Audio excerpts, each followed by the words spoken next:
नमस्कार, आप देख रहे हैं बुंदेलखंड एक्सप्रेस और मैं हूं मनीष सोनी। इस वक्त हम खड़े हुए हैं दमोह शहर की सबसे खूबसूरत जगह पर। जी हाँ, ये जगह सबसे खूबसूरत इसलिए है क्योंकि ये मूर्तियाँ जो कि पुरातत्व से जुड़ी हुई हैं यहाँ पर रखी हुई हैं। इसके साथ-साथ इसको खूबसूरत बनाया है यहाँ के मार्गदर्शक डॉक्टर सुरेंद्र चौरसिया ने। आप मेरे पीछे देख सकते हैं कि काफ़ी सुंदर गार्डन है। ये पहले ऐसा नहीं था।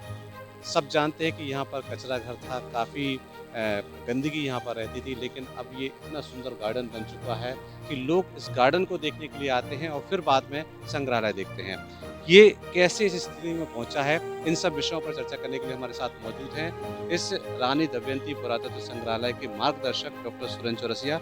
आइए उनसे हम बात करते हैं कि कैसे आपने इस संग्रहालय को इस स्थिति तक पहुँचाया है? काफ़ी सुंदर हो चुका है अब। गार्डनिंग की बात की जाए, लाइट काफ़ी अच्छी लग गई है। मूर्तियाँ भी अब काफ़ी अच्छी स्थिति में यहाँ पर नज़र आ रही हैं। कैसे आपने संग्रहालय को यहाँ तक पहुँचाया? मध्य प्रदेश राज्य पुरातत्व अभिलेखागार तथा संग्रहालय विभाग की यह अवधारणा है कि प्रत्येक जिले में एक पुरातत्व संग्रहालय खोले जाए, जिससे कि वहाँ के जिले की पुरातात्विक प्रतिनिधि प्रतिमाएं इस संग्रहालय में मौजूद रहेंगी। उसी का प्रतिनिधित्व करता, जिले के पुरातत्व का प्रतिनिधित्व करता यह संग्रहालय दमोह जिले का रानी दमयंती जिला पुरातत्व संग्रहालय के नाम से जाना जाता है। यहाँ पर बहुत बहुत महत्वपूर्ण प्रतिमाओं में से अभिज्ञान राम अभिज्ञान राम की प्रतिमा बहुत महत्वपूर्ण प्रतिमाओं में से एक है, जो दमोह जिले में एक स्थान है दोनी। दोनी बहुत महत्वपूर्ण ऐतिहासिक पुरातात्विक स्थल है, वहाँ से प्राप्त हुई थी यह अभिज्ञान राम की प्रतिमा। इसी तरह से एक दूसरी प्रतिमा है भगवान विष्णु के जो अवतार स्वरूप हैं, उन अवतार स्वरूपों में एक विशिष्ट अवतार जो हैग्रीव नाम से जाना जाता है। हैग्रीव अवतार को लोग कमतर जानते हैं, उनके चित्र भी लोगों ने कमतर देखे होंगे और उनके प्रतिमाएं भी कमतर देखने को मिली। लेकिन दमोह जिले में भगवान विष्णु का हैग्रीव अवतार की प्रतिमा का पाया जाना इस बात का द्योतक है कि इस जिले में उस प्रतिमा के पाए जाने का स्थान का नाम है मोहड़। मोहड़ से वो प्राप्त हुई है। इस जिले में भी वैष्णव धर्म के मानने वाले लोग रहा करते थे और भगवान हैग्रीव की प्रतिमा का पाया जाना इस बात का द्योतक है। भारतवर्ष में, समूचे भारतवर्ष में हैग्रीव की प्रतिमा कमतर प्राप्त हुई है, लेकिन दमोह जैसी जगह पर भगवान हैग्रीव की प्रतिमा का प्रदर्शन इस संग्रहालय में है। मुझे लगता है यह संग्रहालय के लिए विशिष्ट उपलब्धि या प्रतिनिधि प्रतिमाओं के रूप में उसे जाना जाता है। ऐसी ही और अन्यान विशिष्ट प्रतिमाएं भगवान गणेश की विभिन्न स्वरूपों की प्रतिमाएं, माँ सरस्वती की प्रतिमाएं, तीर्थंकर जैन तीर्थंकर की प्रतिमाएं, सामान्य स्वरूपों में अप्सराएं, नायिका, ऐसे अन्य महत्वपूर्ण अंकन इस संग्रहालय में मौजूदा हैं। एक और महत्वपूर्ण प्रतिमा हम मानते हैं 7वीं-8वीं शताब्दी का, जो इस संग्रहालय के प्रवेश द्वार के निकट, पहले अपन प्रवेश जैसे ही करते हैं उसके निकट आने पर पहली प्रतिमा जो देखने को आप महसूस उसे करेंगे, ये इस संग्रहालय की सबसे प्राचीनतम प्रतिमाओं में से एक है। उसमें नृतक वादक दल का चित्रण किया गया है। ऐसी विभिन्न बहुत महत्वपूर्ण प्रतिमाओं का संग्रह इस संग्रहालय में है। संग्रहालय में, समूचे संग्रहालय में सिर्फ प्रतिमा एक आकर्षण का केंद्र नहीं हो सकता है, इसलिए यहाँ दर्शक आएँ और अपने आने की यहाँ उपस्थिति दर्ज कराएं, अपनी सेल्फी खींचें। इसके लिए इसमें रोचकता देने की दृष्टिकोण से मैंने प्रयास किया है कि यहाँ का उद्यान बहुत सुंदर और व्यवस्थित हो सके।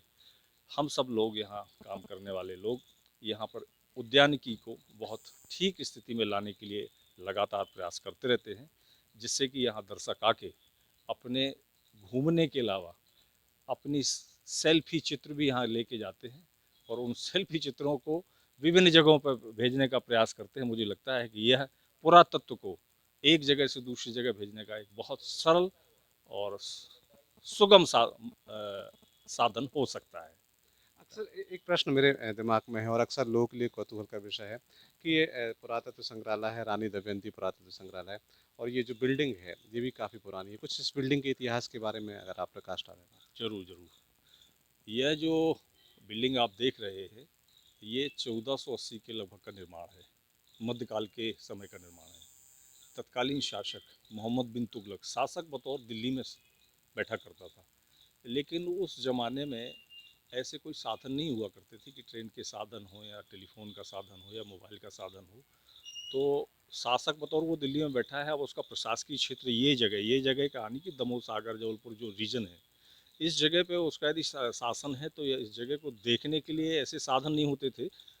तो एक व्यक्ति उनका तैनात हुआ करता था जो कहलाता था नायब। नायब का मुख्यालय हुआ करता था ये बिल्डिंग। तो इस तरह से हम ये कह सकते थे कि ये मध्यकाल के समय की 1480 के लगभग की ये बिल्डिंग है। तत्कालीन शासकों के समय ये नायब का मुख्यालय हुआ करती थी ये बिल्डिंग। ऐसी ही बिल्डिंगों को, ऐसी ही इमारतों को, पुरातात्विक संरचनाओं को पुरातत्व विभाग अपने संरक्षण में लेके उनको संरक्षित करने का प्रयास करता है।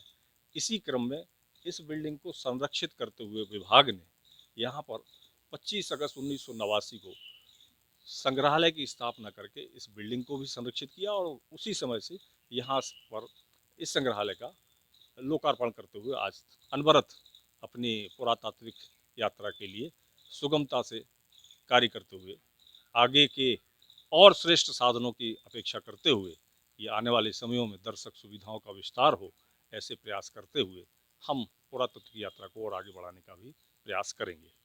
एक बात और यहाँ पे प्रतिमाएं देखी हैं, काफ़ी अच्छी स्थिति में है, कैसे आप उनका मेंटेनेंस करते हैं, कैसे उनका रख रखाव यहाँ पर होता बिल्कुल, ये जो प्राचीनतम प्रतिमाएं हमारे यहाँ संग्रहित हैं, प्रदर्शित हैं, इनको संरक्षित करने की दृष्टिकोण से, दर्शक सुविधा की दृष्टिकोण से पेडेस्टल पर स्थापित होना बहुत आवश्यक था। पहले कभी ऐसी प्रतिमाओं की स्थिति नहीं थी, वो दीवार के सहारे टिकी हुई रखी थी। विभाग की ओर इस बात के लिए आगाह किया और लगातार विगत दशक में जो कार्य हुए, पेडेस्टल निर्माण हुआ, प्रतिमा अपने दृष्टिकोण पे सही मुकाम पे रखी गई, दर्शक सुविधा की दृष्टि से कि दर्शकों को देखने की सुविधा हो।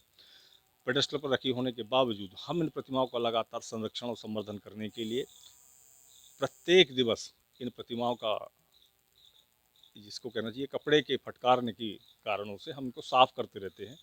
15 दिन 20 दिन में हम इनको पानी से भी साफ कर लेते हैं, लेकिन लगातार जो बाहर की प्रतिमाएं हैं, ये धूप हवा प्रकाश के कारण उन पर कुछ कालापन आ जाता है। इसके लिए अभी निकट समय में ही केमिकल ट्रीटमेंट के माध्यम से हमने इन प्रतिमाओं को बहुत सुंदर व्यवस्थित करने का प्रयास किया। ग्वालियर से हमारे उप संचालक कार्यालय से रासायनिक उपचारकर्ताओं की एक टीम यहाँ आई थी। उन्होंने प्रत्येक प्रतिमा को बहुत बेहतरीन तरीके से अपने रासायनिक उपचार के माध्यम से सुंदर अवस्था में लाने का प्रयास किया है। मुझे लगता है कि दर्शक इस इन नवीनतम प्रतिमाओं के स्वरूप को देखने के लिए जरूर लालायित होंगे और एक बार इस संग्रहालय जरूर आएंगे। है।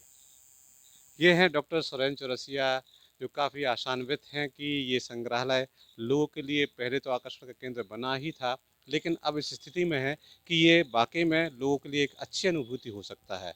उम्मीद जता रहा है कि आगामी समय में यहाँ पर बड़ी संख्या में दर्शक पहुँचेंगे, और क्यों ना पहुँचे, क्योंकि मैं ये मानता हूँ कि ये दमोह शहर की अभी तक की सबसे सुंदर जगह है। लगातार बने रहिए बुंदेलखंड एक्सप्रेस के साथ, ऐसे ही रोचक खबरें हम आप तक पहुँचाते रहेंगे। नमस्कार।